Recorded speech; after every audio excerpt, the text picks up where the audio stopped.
Hey guys, so today we're going to be talking about ecological succession, and you want to make sure you stay tuned till the end of the video because then we'll be doing some review questions that you don't want to miss. Alright, so let's pull up my slides for today and you guys can follow along. Alright, hopefully everyone can see that. Let me double check. Okay, so let's go over our ecological succession. Now, of course, every environment is going to go through different types of changes, and the change in an ecosystem that happens when one community replaces another as a result of changing abiotic and biotic factors is known as ecological succession. So our shorter definition can be predictable changes that occur in an ecological community over time. So if you want to write that down as your definition, you may go ahead and do so.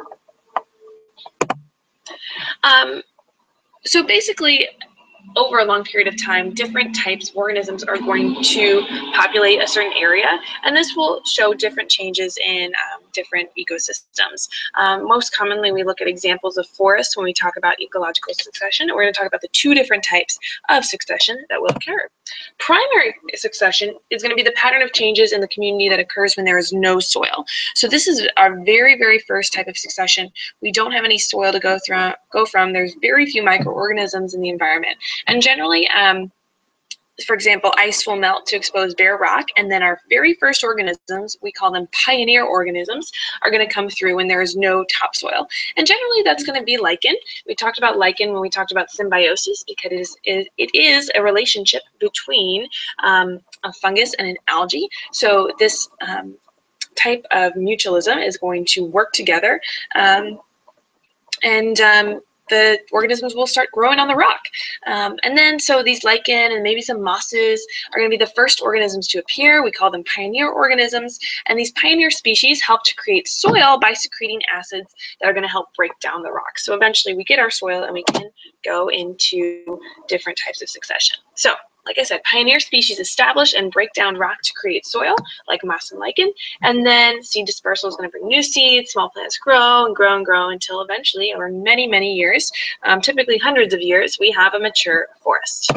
So secondary succession happens typically after something like farming or logging or even a forest fire. And we have topsoil down, but we have basically new growth happening. So the pattern of changes in the community that occur after a disturbance, but soil is present. And this could be a natural disaster, this could be a human disturbance. Just as long as there's soil, we can consider it secondary succession. So the plants in secondary succession will start with low-growing plants like trees and sorry, not trees, but grasses and small shrubs eventually, and then we get to trees until finally we can have large trees like our oaks that will take over the forest and create a very nice forest. So we also see wildlife succession. When we talk about succession, generally for the examples we'll see plants because those are easy to diagram. It's interesting to follow the changes. But our early successional species that are going to occur are smaller organisms like our rabbit, our quail, doves. You can look up what a bobolink is, until finally we have mid-successional species like elk, moose, and deer, snowshoe hare, bluebird, generally again still organisms that are going to be probably primary consumers, things are eating mostly plants, so they're herbivores. And finally we get our late successional species, larger organisms, and finally our wilderness species. We'll have our grizzly bear, our wolves, our caribou, so larger mammals and organisms that sometimes will be our carnivores or our secondary or tertiary level consumers. So let's talk about some questions. Basically, the big thing that you want to know is that processes that occur in nature that are going to represent ecosystems replacing each other is called ecological succession. So if the oak and hickory trees were burned in a forest fire, so let's find our oak and hickory, here they are, they're burned down in a forest fire, leaving bare soil, which group of plants would most likely be the first to grow back? We look all the way down here and we see that our first type of plants that come right after the barren soil, because everything will be burnt down after the forest fire are crabgrass and horseweed. So we're going to have to assume that these are the first things that will come back. Just because we burnt down our oak and our hickory doesn't mean these guys are going to grow back automatically. We have to go through all these different types of succession before we get back to the forest that we once were. So correct answer is A, crabgrass and horseweed. So we're going to do 3 together. I'll go through the answer of each one before we move on to the next. Base your answer to the following question on the information below and on your knowledge of biology.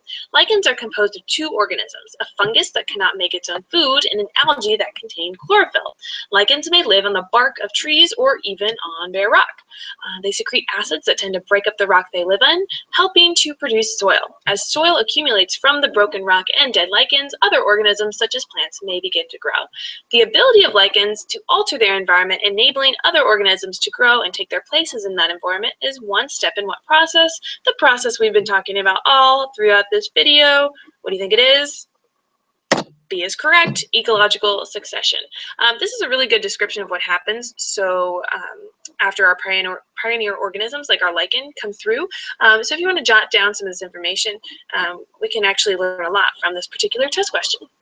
Number 3, after a building was torn down and the area was cleared, grasses began to grow in the area. Several years later, small bushes replaced the grasses.